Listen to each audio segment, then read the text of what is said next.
Hello everyone, welcome. और आज का सेशन मैं कुछ एक कहानी से शुरू करूँगा। कहानी कुछ ऐसा है, आप अपने आप को भी उसी जगह पर कंसिडर करना। आप अपने आप को हम उस टाइप का बिजनेस कर रहे हैं वो हमें कंसिडर करना है। सबसे पहले क्या है कि सपोज आप एक कुरियर सर्विस चला रहे हो, ठीक है। ये हम सब सिर्फ हाइपोथेटिक सिचुएशन ले रहे हैं, बनावटी सिचुएशन में આપણે વિચારવાની છે આ સ્ટોરીની ઓલરાઈટ। સો આપણે લોકોને કુરિયરનો બિઝનેસ છે where in Vadodara. May be since 5 years 10 years 5 થી 10 વર્ષથી આપણે આ બિઝનેસ કરી રહ્યા છીએ। So you might be surprise કે what I am going to say next. 5-10 વર્ષથી તમે ધંધો કરી રહ્યા છો તો ડેફિનેટલી તમારી એક માર્કેટ ડેવલપ થઈ હશે, તમારા કસ્ટમર ડેવલપ થયા હશે, right. So what happens, what is the story? So આટલા કસ્ટમર બેઝ તમે 5 થી 10 વર્ષની અંદર માર્કેટમાં ઓપરેટ કર્યું, alright. So you have certain amount or rather you have certain number of customers જેની સાથે તમે રેગ્યુલરલી ડીલ કરી રહ્યા છો। એટલે આપણે એવું કહી શકીએ કે આપણા રેગ્યુલર કસ્ટમર છે, રાઈટ। સો વોટ હેપન્સ કે 5-10 વર્ષ તમે ઓપરેટ કરી રહ્યા છો, નાવ યુ વોન્ટ ટુ એક્સપેન્ડ। તમારે તમારો બિઝનેસ મે બી એની રીચ વધારવી છે। તમે રીચ વધારવી છે એટલે યુ માઇટ બી સરપ્રાઇઝ કે શું વડોદરામાં જ ખાલી ડિલિવરી કરી રહ્યો છો કુરિયરની? નહીં, વડોદરામાં તમે ઓપરેટ કરી રહ્યા છો, તમે તમારો ઓફિસ વડોદરાની અંદર સ્ટાર્ટ કરી, ફર્સ્ટ ટાઈમ તમે તમારું કુરિયર સર્વિસીસ લોન્ચ કરી વડોદરામાં। You might be delivering in everywhere in India, Delhi, Mumbai, mega cities, metro cities, urban cities, rural area, everywhere તમે બધે જ પ્રોવાઈડ કરતા હશો તમારી services. But that is not my point, ઠીક છે। વોટ હેપન્સ ઇઝ કે though you are operating all over India but actually you are not operating. How? Question yourself. તમારી ઓફિસ અહીંયા છે। So hope you can understand કે તમે કોઈની સાથે કોલાબરેશન કર્યું હશે, તમે કોઈને કામ આપ્યું હશે, ઓકે ફાઇન, ત્યાં ડિલિવરી આવે તો અમારી ત્યાં ઓફિસ હશે, તમે ત્યાંથી પ્રોવાઈડ કરજો કસ્ટમર્સને any services, courier services, okay. So you might be having certain offices in various locations, અને જો ઓફિસીસ નહીં હોય તો કોઈ બીજી ઓફિસ સાથે ટાઈઅપ કર્યું હશે ડિલિવરી કરવા માટે। ઇન શોર્ટ, તમારે કંઈક પેમેન્ટ કરવું પડશે ત્યાંની બ્રાન્ચ મેનેજ કરવા માટે, અથવા તો તમે જો કોઈને ટાઈઅપ કર્યું હોય તો એના ટાઈઅપના પેમેન્ટ કરવું પડશે, મંથલી હોય કે whatever may be the contractual basis પર હોય કે યરલી કોન્ટ્રાક્ટ, કે ફ્લેટ તમને એટલું અમાઉન્ટ આપ્યું, you have to deliver each and everywhere, ઠીક છે। એટલે એ લોકો આપણી માટે એજન્સી જેવું કામ કરી રહ્યા છે, હા ના? સો સી, આ તમને જે હું વાત કરી રહ્યો છું, we are in a service sector business, એ તો આપણને કુરિયરના નામ પરથી જ ખ્યાલ આવી ગયો કે we are into a courier business services. So now you want to expand. એક્સપેન્ડનો મતલબ શું છે કે see, expansion includes many things. શું તમારે ફાઇનાન્શિયલી એક્સપેન્ડ કરવું છે? શું તમારે તમારી બ્રાન્ચીસ વધારવી છે?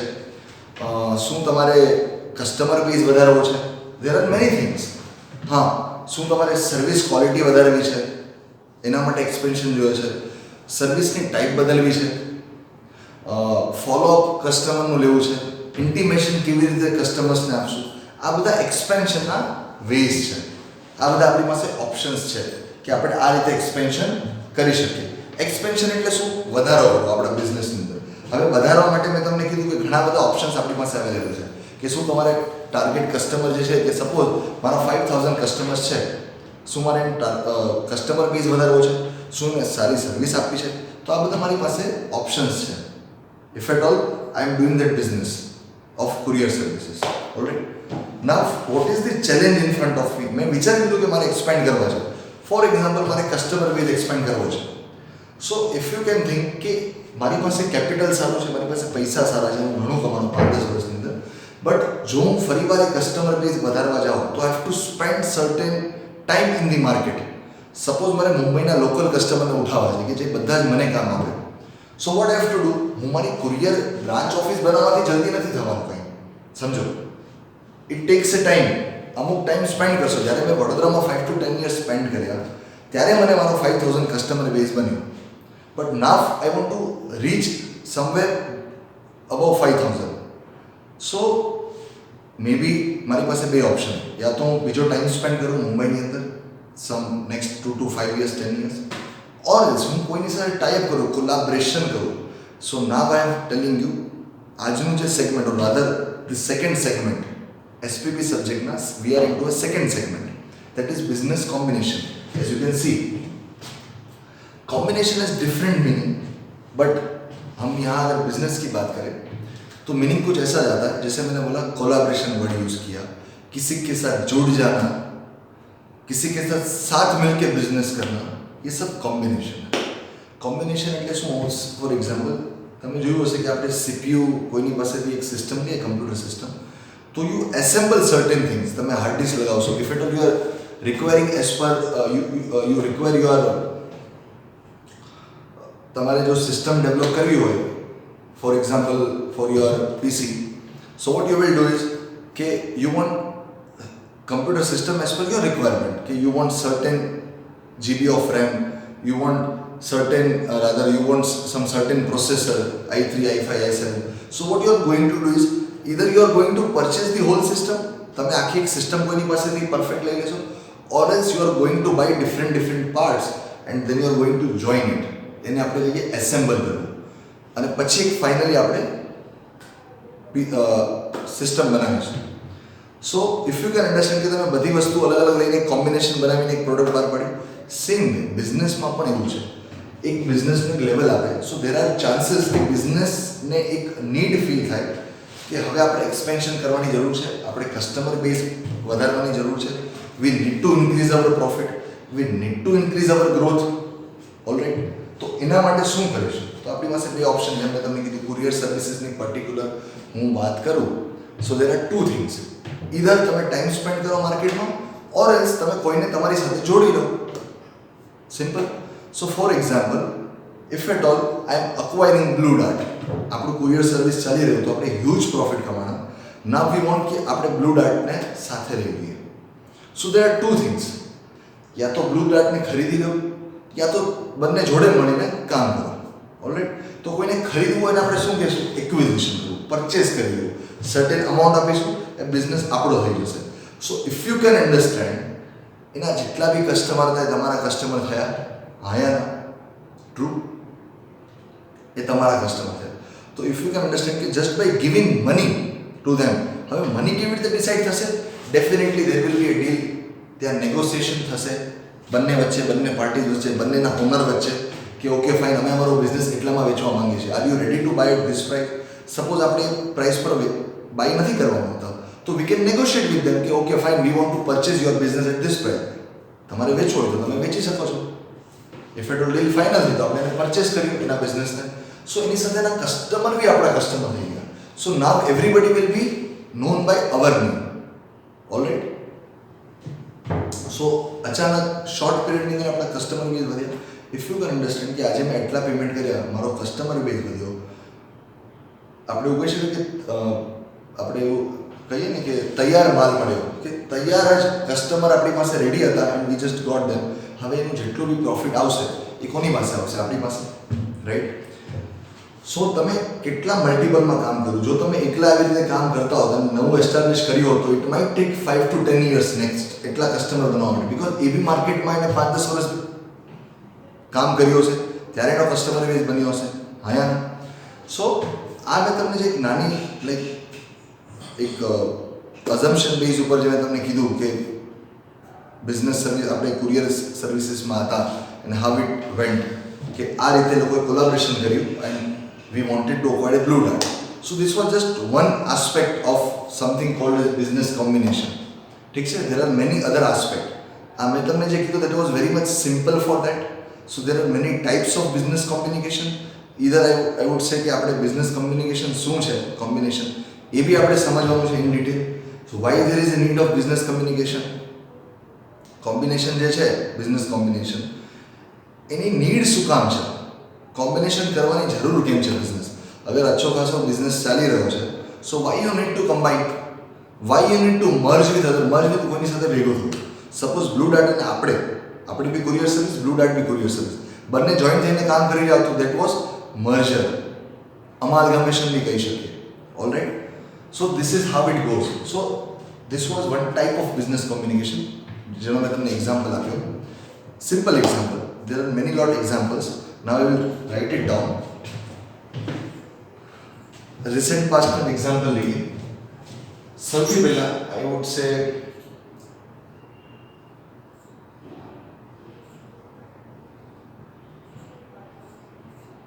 Vodafone Idea, right? So see, why did they merge or why did they came together? There is a different story, right?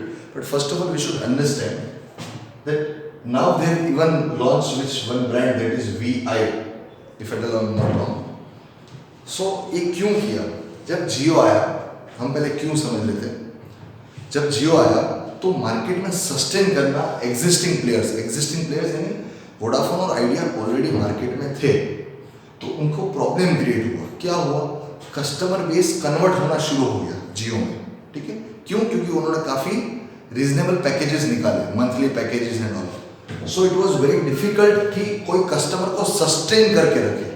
Sustain बोले तो पकड़ के रखे. अपने जो कस्टमर है उसको पकड़ के खींच के रखना, it was quite difficult for this companies.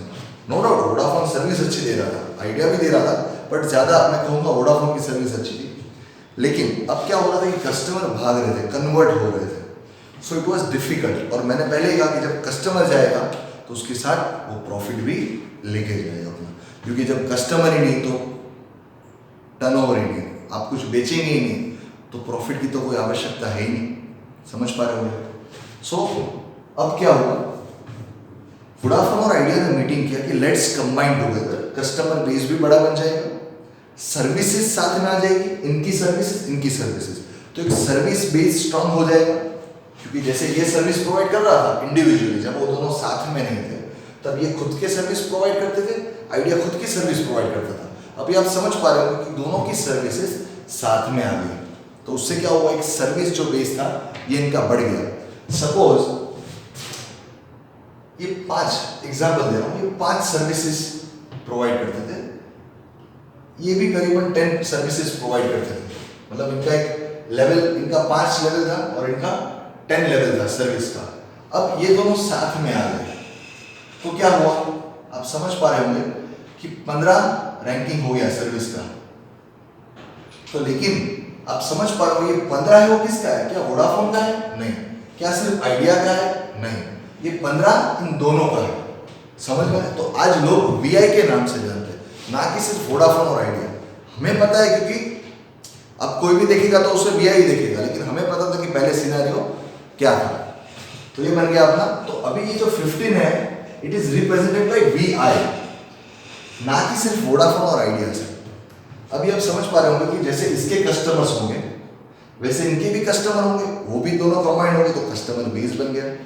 क्यों किया? हमें पता है कि मार्केट में सस्टेन करने के लिए, सस्टेन बोले तो टिके रहने के लिए, मेरे कस्टमर को मेरे पास ही टिकाना है. फिर उन्होंने और क्या किया, कंबाइंड होने के बाद उनके प्लान्स चेंज किए, monthly plans, postpaid plans, prepaid plans, वो सब चेंज किए. क्यों? क्योंकि कंपीट करने के लिए. समझ में आया? ये एग्जाम्पल था, ये भी कॉम्बिनेशन है. ठीक है, 2 बिजनेसेस साथ में है. लेकिन अभी आप समझ पा रहे होंगे एक चीज़ यहाँ पर क्या कॉमन है. कॉमन ये है कि दोनों एक ही सेक्टर में है. सेक्टर बोले तो જેમની टाइप ऑफ इंडस्ट्री है ये બંનેની સેમ છે. આ પણ ટેલિકોમ્યુનિકેશનમાં આઈડિયા અને વોડાફોન પર ટેલિકોમ્યુનિકેશનમાં. So I think they are in the સાદી ભાષામાં હું તમને કહું so that is in same line of business. આયા ના બંને એક જ ઇન્ડસ્ટ્રીમાં બિલોંગ કરે છે. All right. So this was one of the example for I would say combination, but combination in the same industry. There are different combination, but right now I'm trying to make you understand कि what is business combination. So I'm giving you some live examples in front of you, which you might have heard or which you might have read in newspaper. તમે વાંચ્યા હશે ન્યૂઝપેપરમાં, તમે સાંભળ્યું હશે, તમે જોયું હશે in fact. So I'm giving you this kind of example. One more second example is, I think Ola acquired Food Panda.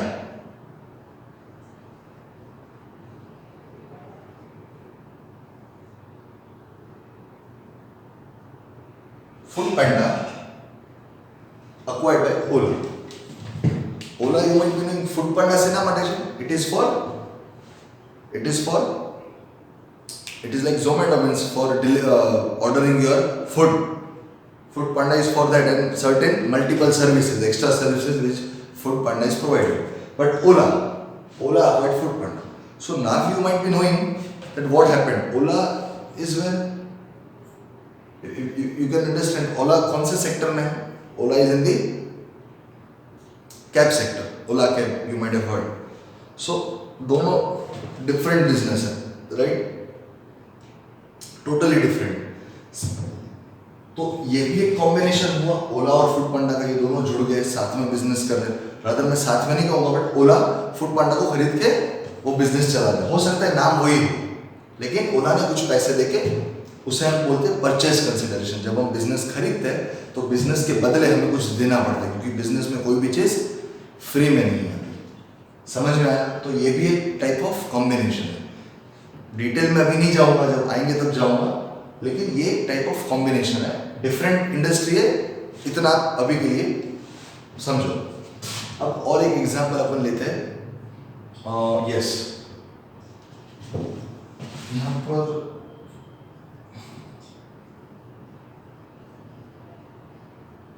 Flipkart, फिर मैं कहूँगा Freecharge, I am sorry,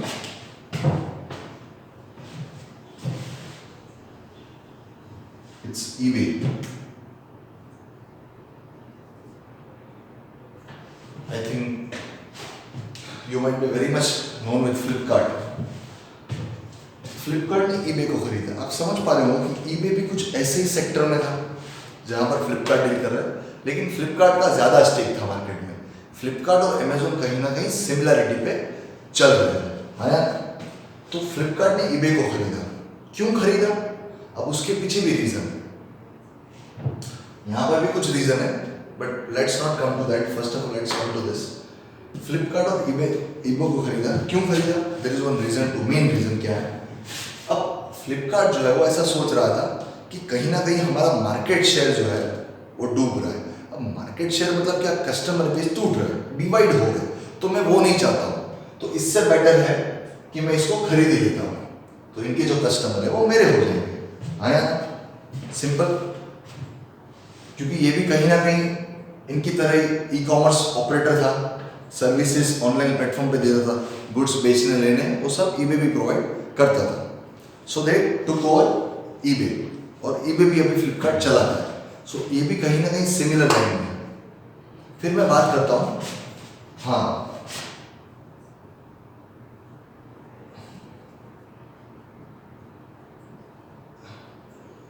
axis bank. You might be wondered, axis bank ने किसको लिया?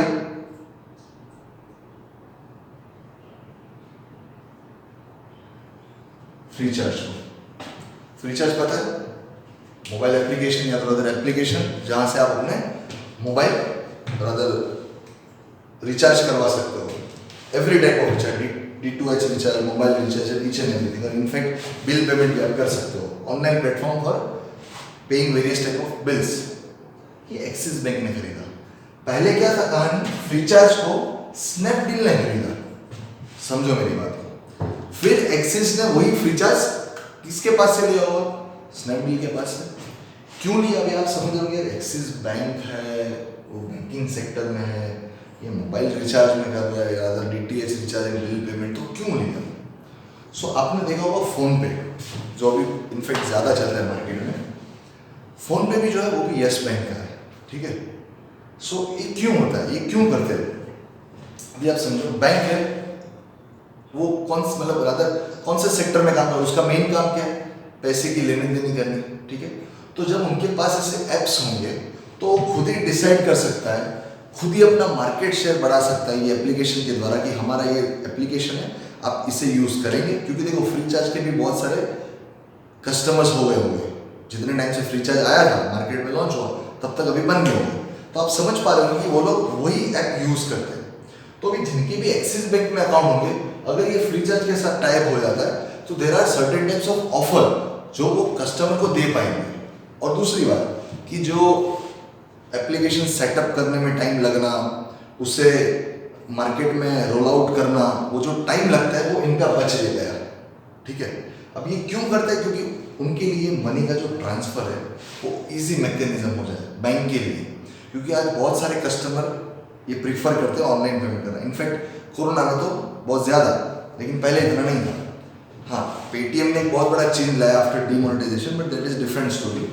तो आप समझ पा रहे हो कि ये दोनों भी सेक्टर अलग है, but still they combined together. क्यों? रादर एक ने किसी को खरीद लिया, कंबाइंड तो मैं नहीं बोलूँगा, बट ये एक प्रकार का कॉम्बिनेशन है। तो कॉम्बिनेशन केम કર્યું એક જ રીઝન હતું કે આપણને માર્કેટ શેર સારા મળે। ફ્લિપકાર્ટમાં બી એવી રીતે હતું, ફ્લિપકાર્ટ ઈબેમાં, એક્સિસ બેંક અને ફ્રીચાર્જમાં બી એવું હતું। Freecharge was taken over by earlier by Snapdeal, સ્નેપડીલે પહેલાં ફ્રીચાર્જને લીધું and then Freecharge was acquired by Axis Bank. શું કામ? કે એક પ્લેટફોર્મ આપણી પાસે જે ઓનલાઈન પેમેન્ટનું હતું, it will be easier for banking transactions. જે બેંકના ટ્રાન્ઝેક્શન થઈ રહ્યા છે through customers, so we can give them or rather we can give some extra services કે we have our own app that is free charge, you can deal with it. બધા બેંકનું app હશે, HDFCનું છે, BOBનું છે, axis બેંકનું છે, you might be knowing them, but still people prefer the apps which are very much easy in user interface. તમે mark કર્યું હશે કે Paytm, PhonePe, they are quite easier compared to the banking apps. True or not? Because આ જેટલા બી app છે ને, free charge થઈ ગયું, PhonePe થઈ ગયું, Paytm, they have create certain impression in the mind of customers. સો એને એક એડિક્શન થઈ ગયું છે। હવે એ એડિક્શન છોડાવવા જઈએ, so it takes a time, તો ઇટ્સ બેટર કે આને ઉઠાવી લો। So what that it is, Axis બેંકે ફ્રી ચાર્જ બાય કરી લીધું। So this were certain combination, there are many more combination, many more examples I would say, જે આપણે એના એક્ઝામ્પલ લઈ શકીએ કોમ્બિનેશન માટે। But main what I would like to say, whether મારો ફોકસ શું છે આ સેગમેન્ટને લઈને, કે સી હવે તમે વિચારતા હશો કે વાય જે લોકો આનો આન્સર હું પછી આપીશ, or rather you might think for that, you are not in my contact, but maybe you can think on that કે if at all someone is selling their business, જો કોઈ પોતાનો બિઝનેસ વેચી રહ્યો હોય તો કેમ એને સ્ટાર્ટ કર્યો હતો? એ બી એક ક્વેશ્ચન આવવો જોઈએ આપણને, બીઇંગ એ સ્ટુડન્ટ, રાઈટ? આજે મેં ફૂટપાથને ચાલુ કર્યું તો why would I sell to Ola? આજે એ મને ખરીદવા ક્યારે આવ્યો? Because I have certain credit in my market, મારી કોઈ વેલ્યુ છે ત્યારે કોઈ મને પરચેસ કરી રહ્યું છે। સો કોઈ માણસ શું કામ સેલ કરશે બિઝનેસ એનો? દેટ ક્વેશ્ચન તમારા માઇન્ડમાં આવવો જોઈએ કે સેલર કેમ એનો બિઝનેસ સેલ કરે, રાધર કેમ કે આણે બી પર બિઝનેસ ઝીરોથી શરૂ કર્યો હશે, બટ હવે એક નામ કર્યું અને એ નામને વેચવા જઈ રહ્યો છે। Why? Question number 1। Question number 2, આ લોકો પાસે એટલા પૈસા છે તો પણ મે બી આનો એક આન્સર તમને ખબર છે કે કસ્ટમર બેઝ વધારે છે અને XYZ, બટ તો પણ એ શું કામ હાયર અમાઉન્ટ દઈને? ઘણીવાર એવું કે બિઝનેસની વેલ્યુ એટલી ના હોય, સપોઝ આ બિઝનેસની કિંમત છે ખાલી 50 કરોડ ઓફિશિયલ, પણ still they are ready to pay somewhere 200 crore. Why? એ પણ એક ક્વેશ્ચન હોવો જોઈએ કે why purchaser want to buy the existing business at a very higher cost? વધારે પૈસા દઈને કેમ કોઈનો બિઝનેસ લેવા માંગે છે? Question number 2। આ બંને ક્વેશ્ચન તમારા માઇન્ડમાં રેઝ થવા જોઈએ, you should have answer to it. આના માટે હું સેકન્ડ સેશનમાં ડેફિનેટલી લઈશ, but my first focus today was that today we are, rather we started with business combination. I gave you certain examples. The examples શું છે, why people join together, what is the purpose for that, બરોબર છે? પછી એક question, third question એવો રહેશે કે શું બંને લોકો કમ્બાઈન થાય તો શું બંને બંનેનો ઓબ્જેક્ટિવ ફૂલફિલ કરવા માટે? એ પણ એક ક્વેશ્ચન છે। ઘણીવાર જરૂર નથી કે કોઈ માણસ કોઈને પરચેસ કરે। મેં જેમ કીધું કે if at all I don't want to purchase do that, I can work with them, બંનેનું નામ ચાલશે, બંને સાથે કામ કરીશું, એ પણ પોસિબલ છે। તો એવું કેમ કરે બિઝનેસ? આ સર્ટેન ક્વેશ્ચન્સ આપણને માઇન્ડમાં થવા જોઈએ, alright? So that was basic introduction to that, and I think જે થિયરી પાર્ટ છે will come in the next session. So try to find those answers which I questioned you. If at all you get that answer, it is good, well and good. Otherwise, I am going to take in the next lecture. So till then, and after that, we are going to start with our question number 1 in segment business combination, and then after we will move forward gradually. धीरे-धीरे जाएंगे, कुछ जल्दी नहीं है, but try to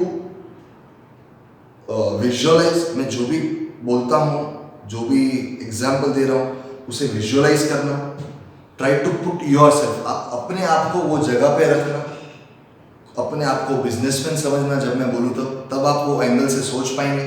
जैसे मैंने पहले ही शुरू में कहा, जब मैंने होप अभी आपको कहानी समझ में आ गई होगी वो, कि जैसे मैंने कहानी शुरू किया था, मैंने बोला था कि try to understand yourself as a you are a courier service provider. ठीक है, तो તમે એ એંગલથી વિચારી શકો. Otherwise what will happen, you will always think from the angle of customer, then you won't be able to understand what is business and what we are studying is business. हम जो सब्जेक्ट पढ़ रहे हैं उसका नाम ही क्या है? Structure and process of business. उसका સ્ટ્રક્ચર એટલે આપણે એવું કહી શકીએ કે માળખું શું છે બિઝનેસનું, એ આપણે સમવેર આગળના પાર્ટમાં સેગમેન્ટ 1માં વાંચ્યું. નાઉ vote is the process of business? So this is also certain type off process in the business. જ્યારે બિઝનેસનું એક લેવલ આવે તો આવી બધી પ્રોસેસ થાય બિઝનેસમાં. કોમ્બિનેશન થાય, મર્જર થાય, એક્વિઝિશન થાય, પરચેસ કરી લે, સેલ થાય. This all are the process of business. So we are learning a business subject, so we should always think from the point of view of we being a businessman. तभी हम उसको समझ पाएंगे, वो angle से देख पाएंगे. ठीक है, तो चीज़ें समझने में आसान होगी. सो आज के लिए इतना रखते हैं एंड उसके बाद हम चालू करेंगे अपने क्वेश्चन नंबर 1 से. रीड आउट करूँगा मैं आपके लिए एंड होप आप भी एक बार उसे रीड कर लेना. कहीं बार भी कुछ डाउट है you can get back to me and उसके ऊपर मैं आ जाऊँगा. एंड बस इतना है. एंड नेक्स्ट सेशन जब आएगा तब we will discuss on that. अभी सिर्फ इतना आइडिया रखो, सिंपल आइडिया है. क्या बिजनेस थियोरेटिकल में जाएंगे तो मैं पढ़ने ही वाला हूँ, लेकिन ये जो मैंने आपको बताया it is a simple idea. Simple कि ऐसे कॉम्बिनेशन होता है बिजनेस के लिए. Alright, so till then bye bye and see you next session.